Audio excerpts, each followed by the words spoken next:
Belajar Alkitab bersama sahabat Hope Channel Indonesia. Hanya di YouTube channel Diskusi Sekolah Sahabat. Jangan lupa subscribe dan nyalakan notifikasinya.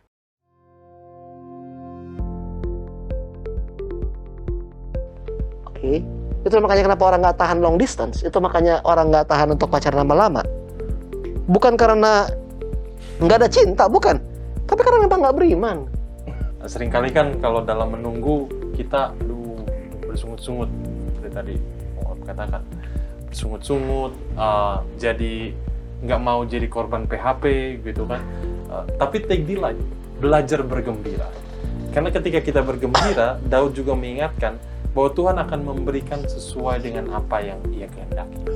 Bukan seperti yang kita bayangkan mungkin, tapi seperti yang Ia kehendaki.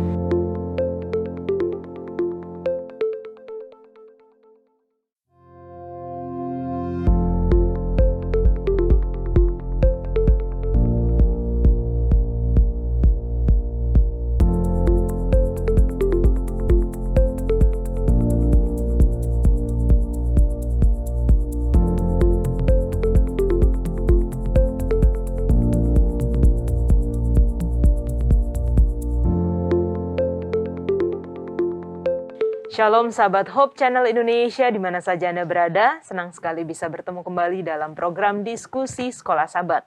Sebuah diskusi pembelajaran Alkitab yang sepanjang triwulan ketiga tahun 2022 membahas mengenai di dalam cawan lebur bersama Kristus. Dan kita sudah hampir di akhir pelajaran. Kita ada di pelajaran ke-11 dengan judul Menunggu dalam Cawan Lebur. Saya kembali mengajak teman-teman semua yang rindu untuk belajar sekolah sahabat bersama-sama dengan kami. Nggak apa-apa walaupun pelajaran triwulan ini sudah hampir habis, tapi kami rindu tetap membagikan buku sekolah sahabat yang seperti ada di tangan saya seperti ini. Jika Anda ingin untuk belajar bersama, bisa menghubungi nomor call center Hope Channel Indonesia atau juga melalui media sosial Hope Channel Indonesia. Dan katakan, saya rindu untuk memiliki buku sekolah sahabat, kami akan mengirimkannya kepada Anda secara gratis.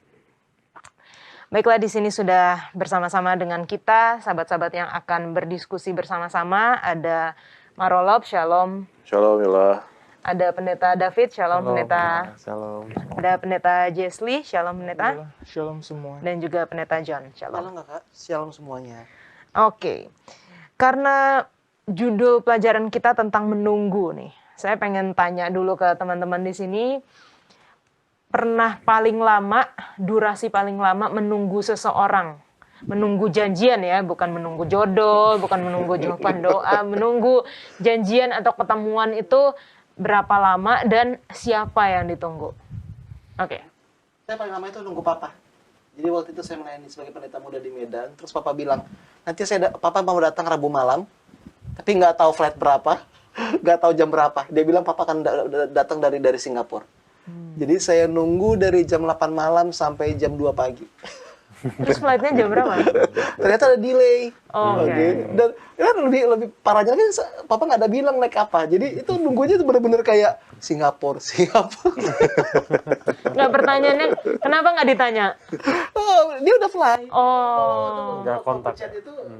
Waktu udah chat itu dia kayaknya udah kayak ya udah nggak balas-balas lagi, kayak ya udahlah, apapun yang terjadi tunggu aja. Itu kayak 6 jam sih, bayangin dari jam 8 sampai jam 2 itu di airportnya udah gabut banget, mana semuanya udah tutup lagi. Oke, 6 jam. Kita lihat ada yang mengalahkan. Pendeta Jesli. Oke. Aku menunggu sopir bus untuk bikin perjalanan.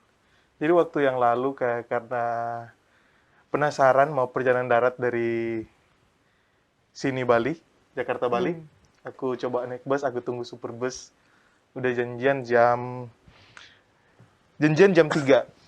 Terus yang terjadi, dia datang jam 11 malam. Bayangkan. 3 sore, dia datang jam 11 malam. Udah janjian sama sopir ini. Dan itu adalah hal yang paling meresahkan. Bayangin kita nunggu waktu yang berjam-jam itu, dan dia datang, oh ya minta maaf ada keterlambatan. Sama seperti orang yang tidak berdosa sama sekali. Oke, thank you, thank you. Oke. Kalau saya sebenarnya ada 2 kali kesempatan kejebak macet. Nah, menunggu seorang kan mungkin kita pernah rasain, tapi menunggu di macet itu kayaknya lebih menyakitkan ya, karena setiap lihat udah mulai cepet, ini kayaknya udah selesai nih, tapi enggak juga. Jadi waktu beberapa bulan lalu kayaknya ya, kami adakan camping jemaat, lalu dari Bogor sebenarnya itu udah arah puncak, sudah ke Cipanas ya, sudah ke sana lagi, sampai akhirnya ke Jagorawi itu 7 jam. Jagorawi ke Pancoran lagi sini 2 jam. Jadi 9 jam. Tapi kalau puncak make sense sih bro. Ya, puncak.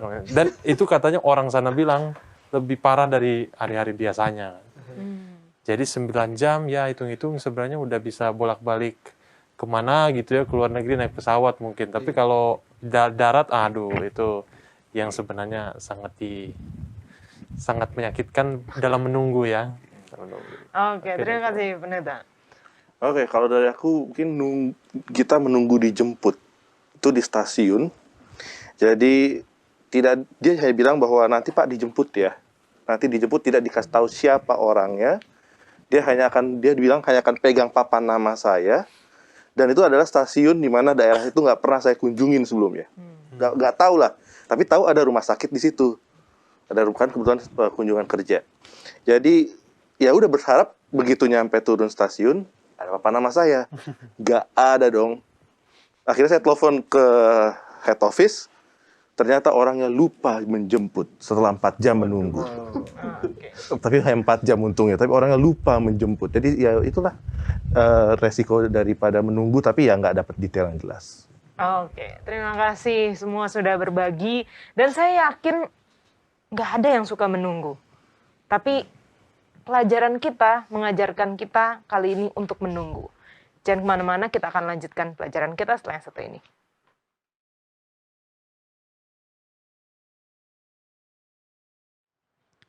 Pelajaran ke-11 dengan judul Menunggu dalam Cawan Lebur. Ayat hafalannya terdapat di dalam Galatia 5 ayat 22. Tetapi buah roh ialah kasih, sukacita, damai sejahtera, kesabaran, kemurahan, kebaikan, kesetiaan. Kita akan membuka diskusi kita dengan doa yang akan dibawakan oleh Olop. Kita berdoa. Bapa Sorga, kami mau kembali mendiskusikan firman Tuhan. Biarlah kami bukan saja mendiskusikannya, tapi kami boleh ambil maknanya, untuk kami boleh mengerti apa arti menunggu, khususnya dalam menunggu kedatangan Tuhan. Di dalam Yesus kami berdoa. Amin. Amin. Oke, dari pelajaran kita sepanjang pekan ini, kira-kira dari teman-teman, apa sih esensinya, apa sih poin-poin pentingnya, suka nggak sih menunggu? Ternyata saya baru tahu Pendeta John suka menunggu, tapi nanti terakhir aja ya Pendeta. Mungkin dari Olop dulu. Ya menunggu sih nggak enak ya, apalagi kalau boring, nggak ada apa-apa, nggak ada handphone, nggak ada teman bicara. Tapi yang pasti menunggu itu adalah suatu kepastian akan datang.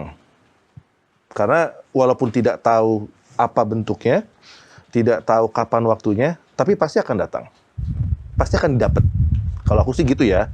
Dan itu harus, dan bukannya harus sih, bahkan itu akan terjadi gitu loh. Oke. Menanti atau menunggu itu kan sebenarnya berada dalam suatu proses. Kita berada dalam suatu proses. Nah, sekarang yang bisa kita lakukan selama proses itu apa? Tadi kan kalau misalnya kita lagi macet, lagi menunggu orang, biasanya kita cari gawean ya supaya nggak gabut gitu kan, hanya bengong kayaknya nggak enak. Tapi dalam proses menunggu atau menanti itu, apakah kita semakin lebih baik dari sebelumnya atau tidak? Nah, saya tertarik untuk meng-highlight dalam pelajaran kita ini dari segi fokus. Fokusnya kemana dulu dalam menunggu? Apakah kita menunggu akan hal yang belum datang ini, atau kita fokus kepada sosok, kepada Tuhan yang menjamin apa yang kita nantikan itu. Nah, jadi memang seringkali perlu ada mindset di mana kita menitik beratkan fokus kita kepada siapa, kepada apa, sehingga kalaupun yang kita nantikan itu misalnya belum datang, kita masih ada kepastian bahwa ada Tuhan yang bersama dengan kita. Karena seringkali kan, udah nunggu capek-capek, ternyata nggak ada juga gitu. Karena fokus kita ke yang kita tunggu-tunggu. Tapi pelajaran kita mengingatkan bahwa Allah itu adalah Allah kesabaran. Bukan saja Allah yang sabar, tapi Allah kesabaran. The God of patience. Karena patience kalau dalam bahasa Inggris sudah sering, tapi ada istilah lainnya, long suffering. Jadi penderitaan, tapi panjang gitu. Kita perlu mengalaminya sampai di titik terakhir. Amin. Menunggu adalah hal yang paling menyebalkan dan membosankan kalau kita tidak bikin apa-apa. Dan sendiri. Nah, itu yang penting. Dan sendiri. Tetapi kalau kita menunggu dan kita melakukan sesuatu seperti yang kita belajar di sekolah sahabat ini, kalau kita menunggu dan kita berbuat sesuatu yang baik dan bersama Tuhan, itu bukan menjadi hal yang membosankan, tetapi kita akan menikmati penantian yang panjang itu. Oke. Saya mau jadi pengen nanya, mendingan sendiri atau dengan orang yang tidak tepat? Menjurus. Karena kalau orang yang tidak tepat lebih pusing lagi. Pusing lagi. Dapat komplain makan. Oke, nggak usah dijawab. Next. Gue setiap kali ada teman-teman kalau misalnya saya ada janjian sama orang, kemudian dia telat sejam 2 jam, oke. Nanti begitu datang itu pasti minta maaf. Aduh maaf ya Pak Pendeta ya saya telat ya. Biasanya respon saya cuma satu, nggak apa-apa kok saya selama ini udah sabar nunggu Yesus, apalagi nunggu kamu. Itu kayak berdry humor banget ya. Tapi memang kenapa tadi kan kayak Yola bilang kan sepertinya saya suka menunggu. Saya memang suka menunggu orangnya. Ya kenapa? Karena kita harus ingat semakin lama penantian, semakin besar kebahagiaan. Amin. Bener nggak? Ya kan waktu lo ketemu sama supir itu gimana rasanya? Kayak Marah. tapi ada nggak rasa kebahagiaannya ampun? Puji Tuhan akhirnya datang juga. dan hal yang sama juga berlaku kepada kepada kita semua. Ya, semua dari kita menunggu ya kayak waktu Pastor David menunggu untuk pernikahan dan ketika sampai pada momen itu gimana rasanya? Worth it kan semua penantian itu akhirnya menjadi kebahagiaan. Nah masalahnya adalah kenapa orang nggak suka menunggu? Karena mereka nggak mempunyai iman terhadap yang ditunggu. Itu yang pertama. Yang kedua adalah ya karena terkadang, ada kepentingan lain yang harus dilakukan. Itulah yang membuat kenapa kita nggak bisa menunggu. Kayak apa yang membuat waktu itu kamu bisa lama menunggu di stasiun? Ya karena memang lu nggak ada kepentingan lain, benar nggak? Kalau misalnya waktu yang sama, misalnya ada sesuatu tiba-tiba urgent yang datang, pasti itu bakal lebih rumit lagi kan? I have no choice. Iya kan? Begitu kayak apalagi kalau macet kan? Itu memang menunggu, Tapi kalau tiba-tiba saat yang bersamaan, tiba-tiba Pastor David dengar ada sesuatu yang diperlukan di rumah, ada yang perlu diambil, itu pasti nanti intensitas penantiannya dia itu bakal lebih rumit lagi. Nah, jadi 2 hal kenapa kita nggak suka menunggu, kita nggak mempunyai iman terhadap yang ditunggu. Itu makanya kenapa orang nggak tahan long distance, itu makanya orang nggak tahan untuk pacaran lama-lama. Bukan karena nggak ada cinta, bukan. Tapi karena memang nggak beriman. Jadi maunya buru-buru ya. Maunya buru-buru. Dan yang kedua ya karena kita ada distraksi. Pernah nggak nunggu orang dan HP lo lowbat? Langsung mati kutu kan? Mati kutu. Waktu itu pertama kali pastor ketemu sama calon istri pastor. Kita janjian ketemu di Kota Tua. Nah, waktu itu HP saya habis baterai. Padahal dia udah nyampe. Itu kan agak-agak panik kan. Jadi distraksi itulah kadang-kadang yang membuat kita itu nggak sabar untuk menunggu. Itu sih Kak. Oke, thank you semuanya. Jangan kemana-mana karena kita akan lanjutkan setelah yang satu ini.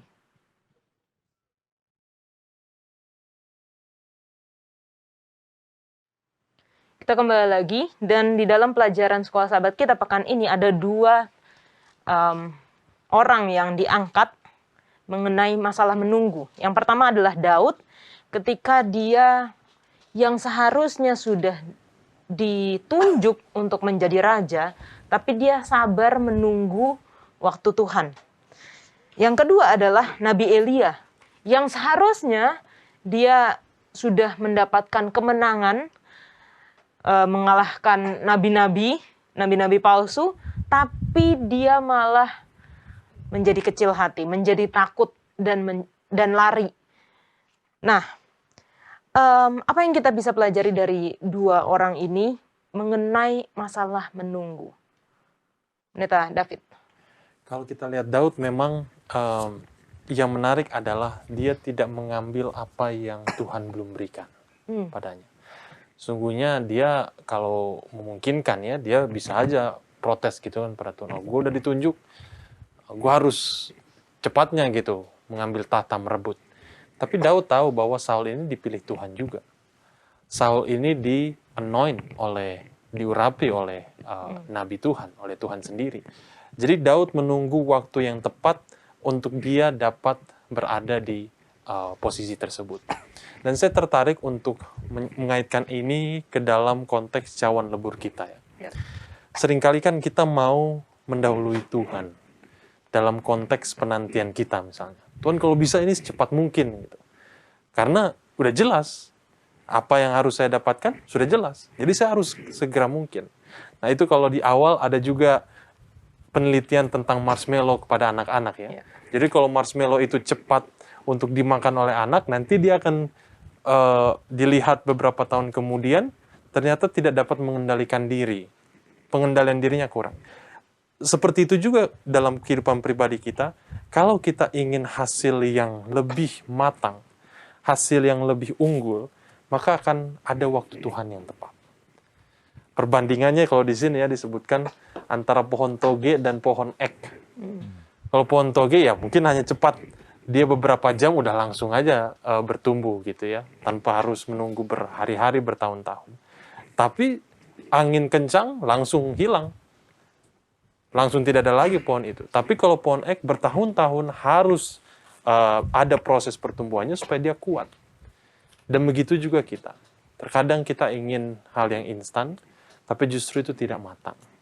Terburu-buru. Dan menjadi teledor ya kalau bisa dibilang. Menjadi tidak tepat pada waktunya. Oke. Ya mungkin kalau kita lihat Daud ini ya tadi sudah dibilang ya bahwa Saul itu kan dipilih oleh Tuhan juga. Dan pembawaan Daud ini adalah bukan pembawaan yang berambisi. Dia nggak punya hasrat, dia nggak punya emosional. Dia kan pemain musik kan. Bayangin aja dia adalah anak yang latar belakang masa anak-anaknya, masa mudanya adalah orang yang suka bernyanyi, santai gitu lah. Jadi kalau udah kita pembawaannya santai dan kita tahu bahwa yang memilih sebelum kita adalah Tuhan, ya berarti kita juga akan dipilih berdasarkan waktunya Tuhan. Jadi tergantung juga tinggal pembawaan emosional kita. Kalau kita lihat di hari berikutnya dari pelajaran ini ada Elia, dia yang terburu-buru, hasrat, bergegas gitu kan. Akhirnya menjadi takut. Nah, jadi sekarang kita tinggal lihat bagaimana jiwa kita ini mau tenang sesuai waktu Tuhan, atau karena pressure, karena hasrat dari diri kita akhirnya jalan sendiri. Dua-duanya punya iman, dua-duanya percaya pada Tuhan, tapi pengendalian diri dalam panjang sabar menunggu, itu harus yang kita pelajari mungkin nanti lebih dalam. Sedikit, kalau Daud, itu sudah ada 2 kesempatan dia bisa membunuh Saul. Ya. Tapi dia tidak melakukannya karena dia tahu bahwa bukan waktunya. Padahal kalau dia bisa bunuh, selesai sudah, dia langsung naik tanpa orang tahu misalnya ya. Kan sekarang ada berita atau kasus kan membunuh orang tanpa ketahuan kan bisa-bisa aja gitu ya.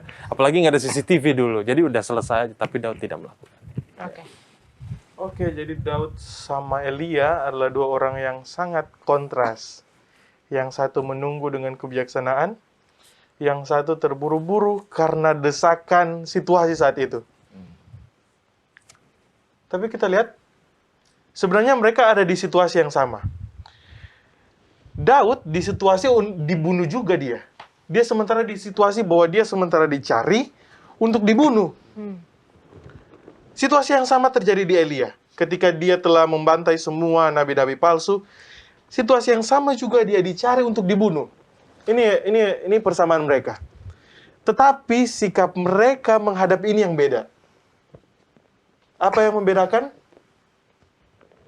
Daud dia menunggu dengan bijaksana. Walaupun dia tahu ini sebenarnya kesempatan dia. Sama seperti Pastor David bilang, ini sebenarnya kesempatan dia untuk bunuh. Tapi kenapa dia tidak bunuh? Pertama, dia tahu itu orang yang diurapi Allah. Dan yang kedua, dia tahu bahwa Tuhan akan memberikan waktu yang paling tepat. Mengapa dengan Elia? Sedangkan dia, waktu sebelumnya dia telah melihat begitu besar pekerjaan Tuhan yang Tuhan berikan kepada dia di hadapan nabi-nabi palsu. Kadangkala perasaan terburu-buru kita yang mendesak kita, mendistraksi kita, membuat kita lupa tentang selama ini penyertaan Tuhan terhadap hidup kita. Ketika perasaan ini datang, hati-hati, kita dalam bahaya. Apalagi kita yang hidup di tengah hiruk pikuk ibu kota ini. Kita dipaksa untuk melakukan segala sesuatu secara instan. Keadaan memaksa kita untuk semua harus cepat, harus terburu-buru.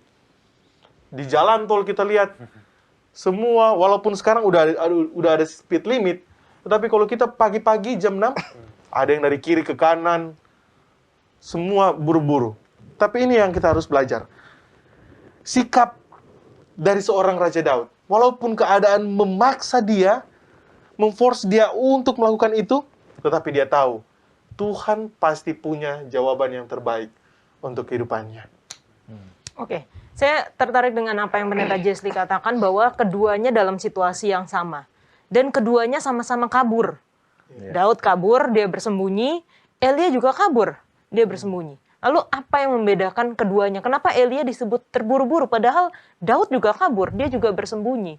Hanya mungkin dia dia punya kesempatan untuk membunuh Saul, tapi dia tidak lakukan. Elia hanya ya kabur aja, sembunyi gitu, ketakutan, mengeluh sama Tuhan. Kayaknya persamaan antara mereka berdua itu, mereka hidup di satu zaman di mana orang jahat itu memegang kendali. Contohnya kayak Daud ada Raja Saul. Oke, Elia itu ada Raja Ahab. Tapi kelemahannya mereka lakukan itu menurut saya pribadi itu adalah dua hal berbeda.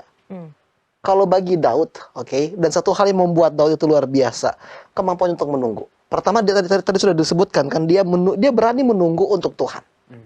Dan dia nggak ngambil shortcut. Penggodaan terbesar itu dalam menunggu, bukan menjadi nggak sabar sebenarnya. Tapi pilihan bagi kita untuk mengambil shortcut. Ya, itu pilihan, itu selalu ada itu. Jadi Daud menolak untuk ambil shortcut. Pertama, dia menolak untuk membunuh Saul. Saul memang orang diurapi. Daud itu orang diurapi nggak? Apakah karena pimpinan kita korup jadi otomatis bisa kita lancarkan serangan ke mereka? Apakah karena pimpinan kita nggak benar maka kita bisa mengkritik mereka depan umum? Mereka sama-sama diurapi dan kita tahu bahwa Daud itu lebih superior secara kerohanian. Tapi perhatikan, Daud tidak mengambil apa yang menjadi haknya. Dia percaya kepada waktu Tuhan. Bukan itu saja loh. Ada satu lagi di mana Daud itu menunggu. Masih ingat nggak? Ada nggak satu lagi, bisa tebak nggak? Ketika dia berkata kepada Tuhan, Tuhan, aku mau membangun rumahmu. Apa kata Tuhan? Kamu nggak layak. Daud marah nggak? Daud nggak marah. Karena dia tahu, kalau dia nggak bisa, maka anaknya yang akan melanjutkan pembangunan itu. Jadi kemampuan kita itu untuk menunggu Tuhan ditentukan oleh satu hal. Bagaimana respons kita ketika Tuhan berkata enggak? Bisa nggak kita bilang? Bisa nggak kita terima? Nah, dan yang contoh kedua ini berhubung dengan apa yang terjadi dalam kehidupan Elia. Ketika dia sukses di Gunung Moria, di gunung apa? Bukan Moria itu, di Gunung di Gunung Karmel, Dia pikir udah itulah saat dimana dia itu akan mengalahkan nabi-nabi Baal, kemudian melancarkan satu reformasi dalam satu kejadian begitu saja langsung terjadi perubahan besar di hati masyarakat. Apa yang terjadi kemudian? Nggak ada perubahan itu. Itulah yang buat dia lari dari Izebel. Kenapa? Karena semua ekspektasinya hancur berantakan. Kelemahannya apa? Dia menganggap bahwa perubahan itu bisa terjadi oleh dia sebagai tokoh utama. Apa yang dia bilang sama Elia ketika dia bertemu dengan Tuhan, Tuhan, kenapa hanya tinggal aku? itu yang membuat dia lelah. Dia merasa bahwa semua kalau saya gagal mencapai life target saya, nikah umur segini, kaya umur segini, tabungan harus 1 miliar umur 30 tahun. Pernah nggak dengar kutipan itu? Katanya kalau kita umur 30 tahun tabungan itu harus 1 miliar. Kalau nggak 1 miliar berarti terlalu banyak nongkrong di itu kan dibilang kita lupa ya, nggak semua orang itu dilahirkan menjadi pimpinan, nggak semua orang itu dilahirkan kayak Maudy Ayunda atau Jokowi atau tokoh-tokoh politis ini. Beberapa dari kita ya dilahirkan sebagai orang biasa. Tapi bukan berarti hidup kita itu nggak bermakna. Gua agak sedikit panjang. Kalau kita melihat kisah Musa di dalam kitab Keluaran, Imamat, Bilangan, Ulangan, itu kisah yang luar biasa nggak? Tapi kan coba kita perhatikan, sebelum Musa berapa generasi yang menderita di Mesir? 450 tahun mereka hidup jadi budak. Kehidupan Amran. Bermakna nggak kehidupan dia? Nggak bermakna sama sekali. Tapi kehidupannya menjadi bermakna ketika Musa memimpin orang Israel keluar dari tanah Mesir. You cannot accomplish everything in your lifetime. Itu sih kalau dari gue. Sorry kepanjangan. Oke. Saya jadi ingin mengajukan satu pertanyaan terkait juga dengan pelajaran cerita di Sabat sore, Sabat petang, mengenai ada anak-anak yang disuruh untuk menunggu. Jadi apakah kesabaran itu memang turunan, atau maksudnya kita ada orang-orang yang punya karunia, mungkin ya lebih tepat kita katakan karunianya memang dia sabar, atau itu ya tentunya bisa dilatih, tapi apakah ada orang-orang yang memang ya udah dari kecil dia emang sabar kok gitu? Mungkin yang lain dulu.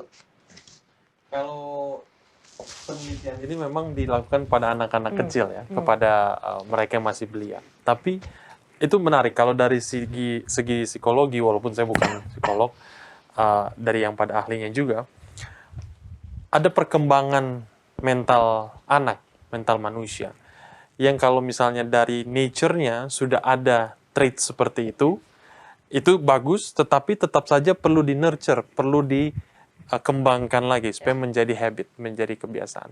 Nah sayangnya mereka yang sudah tidak ada lagi kemampuan dari awal untuk mengendalikan diri, tapi ketika beranjak dewasa tidak dilatih, tidak diperkenalkan bahkan sama sekali untuk menunggu, untuk sabar. Karena memang anak-anak kecil itu, saya miliki anak 1 tahun, Pastor John juga 2 tahun, itu makin kesini makin makin anarkis ya. Itu sepertinya membuat Saya nggak tahu kalau membuat orang tuanya juga tidak sabar. nggak sabar, karena apa yang dia lihat itu dia harus dapat. Kalau enggak dia akan, satu-satunya cara untuk dia melawan ya dia akan berontak gitu, entah teriak, entah menangis dan lain sebagainya. Jadi anak-anak kecil itu sudah punya tendensi untuk menginginkan secepat mungkin apa yang dia inginkan. Saya teringat dengan istilah instant gratification. Ya. Jadi sesuatu yang harus dimiliki secepat mungkin kalau bisa sekarang. Dan itu yang anak kecil juga inginkan. Nah, bagaimana kita dalam proses kehidupan kita, mungkin di dalam kehidupan masa kecil itu ada pengalaman seperti itu, tapi semenjak kita kecil lalu bertambah dewasa, kita perlu melatih diri untuk menanti, untuk menunggu waktu Tuhan. Karena kalau tidak, hal-hal yang besar saja itu hal-hal yang besar akan sangat berpengaruh ketika kita tidak dapat menunggu di masa-masa kecil. Oke, terima kasih Pendeta David. Saya ingin bacakan kutipan dari hari Rabu. Iman mungkin merupakan anugerah, tetapi itu adalah anugerah yang perlu dipupuk, dipelihara, dan dijaga dengan baik. Jangan kemana-mana, kita akan lanjutkan setelah yang satu ini.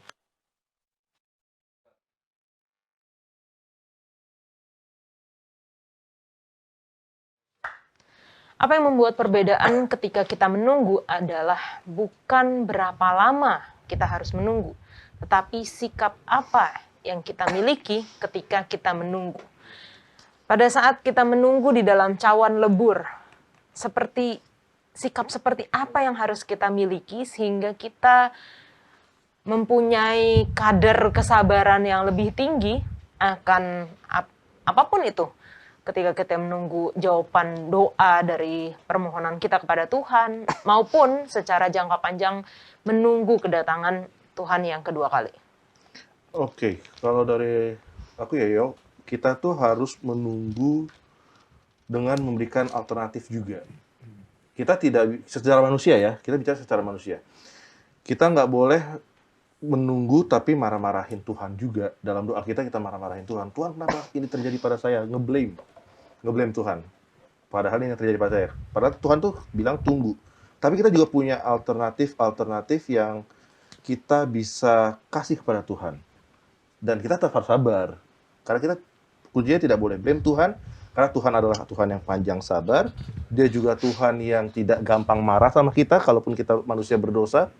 Tapi kita kasih alternatif. Nah, dengan menunggu dalam alternatif dalam iman, itu mungkin akan membuat kita menjadi lebih punya opsi untuk melihat Tuhan mau yang mana. Kita bisa lebih punya opsi untuk bisa berbicara sama Tuhan. Daripada hanya sekedar membawa diri kita, masalah kita, kepada Tuhan, dan menyalahkan dia atas apa yang terjadi dalam masalah itu. Kita pada fokusnya bukan kepada masalah kita dan diri kita, tapi memfokuskan pada solusi apa nih Tuhan. Kalau ini solusinya benar nggak? Kalau ini solusinya benar nggak? Sehingga menunggu itu kita bisa tahu, dan ketika Tuhan bilang iya, puji Tuhan. Ketika juga Tuhan bilang tidak, ya puji Tuhan juga. Seperti itu sih. Itu susah, tapi harus dilakukan. Kita Payu katakan yang penting di sini ialah ketekunan orang kudus dan iman kepada Yesus. Dua hal ini yang sangat harus kita lakukan. Integritas kita harus.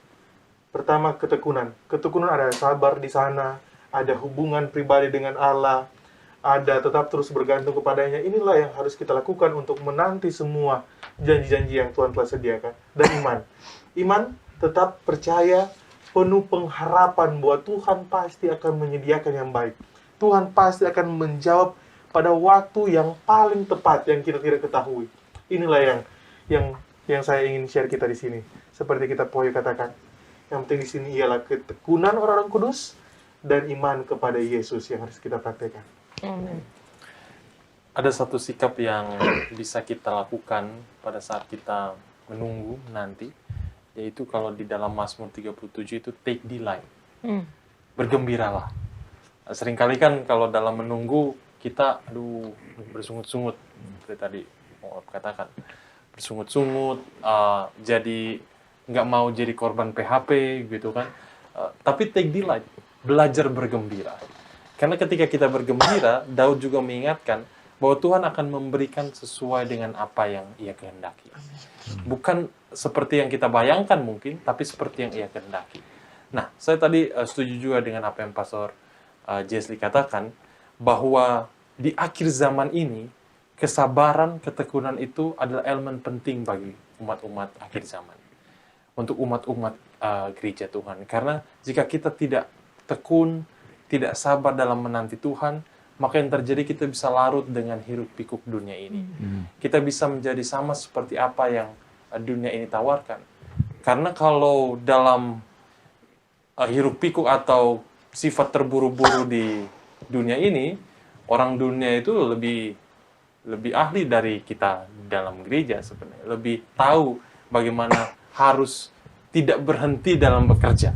Tapi kita tahu tempat dan waktu untuk kita berhenti, yaitu di dalam Tuhan. Dan pada saat kita belajar bergembira, justru kita menjadi percaya. Sabar itu percaya. Sabar itu bukan hanya tunggu aja lalu kemudian tahan-tahan sampai akhirnya tidak kuat. Di cawan lebur kita justru dibentuk, bukan untuk dihancurkan. Cawan lebur itu untuk menempa kita, karena kita percaya Tuhan sedang membentuk kita. Dan untuk produk atau untuk hasil yang baik sesuai dengan kehendak Tuhan. Oke, ini seperti pelajaran kita beberapa pekan lalu mengenai hidup untuk memuji ya. Jadi life of praise. Ya. Ketika kita berada di cawan lebur, kita memuji Tuhan. Ya. Kita bergembira. Nah, mungkin Pastor John bisa lebih dalam lagi. Maksudnya seperti apa sih bergembira di dalam Tuhan itu? Bergembira di dalam Tuhan dan bergembira dalam menunggu juga ya. Ya. Tadi saya suka tadi apa yang dibilang sama Pastor David, take delight. Coba quick questions, oke? Kalau misalnya kita semua janjian dalam 3 appointment berbeda, berapa lama teman-teman rela menunggu untuk saya? 1 jam? Less than an hour? less than an hour, berapa lama lo willing nunggu gue? 1 jam, karena tadi lu udah kontak gue sebelum sejam kan. Oke. Tapi let's be honest, berapa lama lu mau nunggu untuk gue? Spare 1 jam. Iya. Spesial aja kalau 1 jam gue nggak datang gimana? Mulai nanya. Udah nggak bisa dihubungin. Itu yang sulit tuh. Amin, sampai berapa lama sampai lo mau nunggu dan lo mau left? Dan lo bakal left? 2 jam kali ya. 2 jam. Kalau Bang Olom? Mungkin 2 jam. 2 jam. Perhatikan, oke. Mereka berdua kenal gue lama. Jesslyn nggak kenal. Mereka rela nunggu 2 jam, Jesslyn sejam. Kenapa? Karena cinta kasih mereka ke gue lebih besar daripada cinta kasih Jesslyn ke gue. Ya, kemampuan kita untuk menunggu itu ditentukan oleh kemampuan kita untuk mengasihi. Amin nggak? Perhatikan. Lu mau nunggu gue 2 jam. Berapa lama lo mau nunggu kalau kamu buat janjian sama orang tua? Kalau itu selama. Gue percaya sampai 6 jam, 7 jam, kamu rela. Dan yang sama juga untuk Bang Olop. Berapa lama Bang Olop menunggu orang yang dikasih? Itu kayaknya sampai 10 jam, 1 hari pun gak ada masalah. Kenapa? Seperti yang saya katakan tadi. Kemampuan kita untuk menunggu ditentukan oleh kemampuan kita untuk mengasihi. Jadi apa yang kita lakukan selagi kita menunggu? Gimana caranya supaya kita bergembira? Grow in your love. Bertumbuh dalam kasih. Hanya itu aja. Semakin besar kasih, semakin besar juga kemampuan untuk menunggu. Itu yang pertama. Yang kedua, align your perspective. Gue lupa lagi bahasa. Jadi kita harus perbaiki pola pandang kita. Ya. Kita sering berkata, rencana Tuhan itu indah pada waktunya. Oke, semuanya itu pasti datang sesuai dengan kekuatan iman kita. Tapi terkadang waktu kita itu bukan waktu Tuhan. Apa yang kalian minta sekarang kepada Tuhan? Menjadi lebih sukses. Oke. Kalau misalnya nanti yang sukses itu anak-anak kalian, bukan kalian, gimana? Masih mau setia nggak? Kan itu kan persoalan aja kan? Karena kadang-kadang perspektif kita itu berbeda dari Tuhan. Itu makanya kita nggak bisa berbahagia di dalam menunggu, karena kita merasa kehidupan kita itu adalah tentang kita. Oke. Bertumbuh dalam kasih, belajar untuk menyesuaikan pandangan kita. Terus yang terakhir itu adalah untuk mempunyai keberanian. Oke, mempunyai keberanian dalam berakar, dalam bertumbuh di dalam Tuhan. Kita harus ingat siapa karakteristiknya, siapa Tuhan, dan dari situlah nanti kita akan mempunyai harapan. Itu sih Kak, 3 hal sederhana dari aku.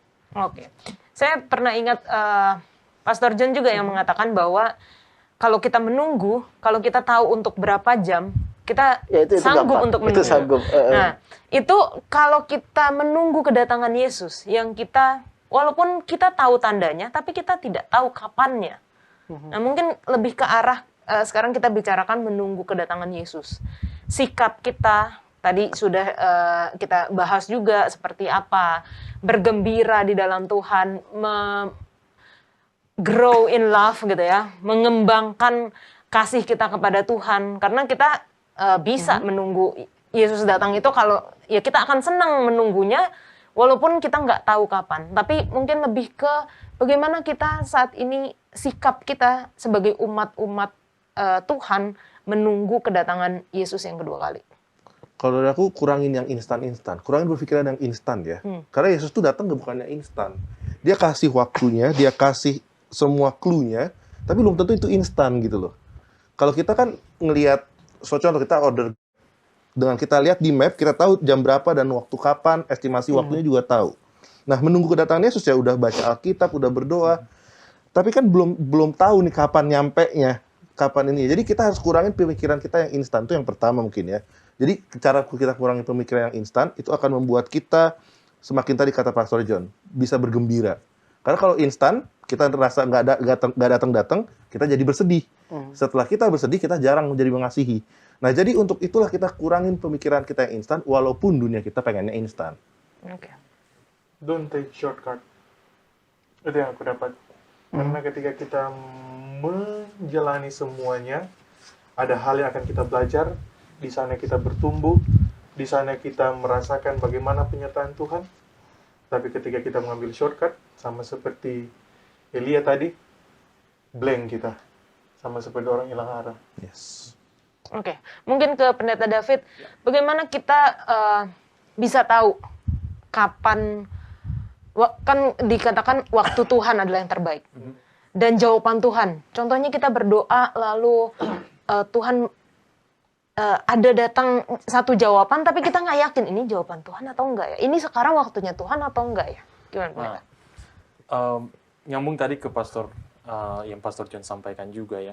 Kalau kita tidak mengetahui orang yang kita tunggu, seringkali kita jadi justru bingung dengan apa yang kita lakukan sekarang.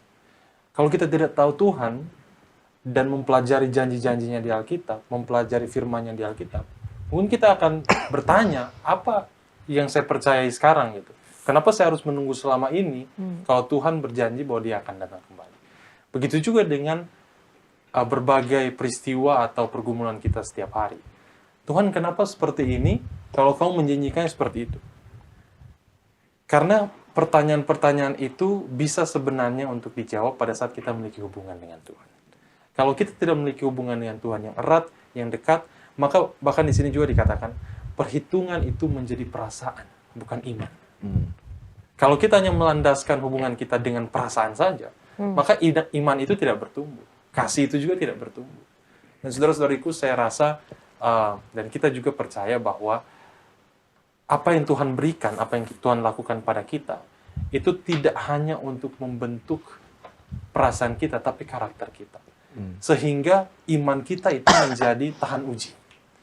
Kalau iman tahan uji, berarti kesabaran itu menjadi bahan bakarnya untuk kita bisa tetap tahan uji. Apapun kondisinya, apapun yang terjadi dalam kehidupan kita, maka kapan itu tidak menjadi penting. Yang menjadi penting adalah apakah kita bisa siap pada saat itu terjadi. Kan seringkali kita bertanya ya, atau kita berkata, Jesus is coming, are you ready?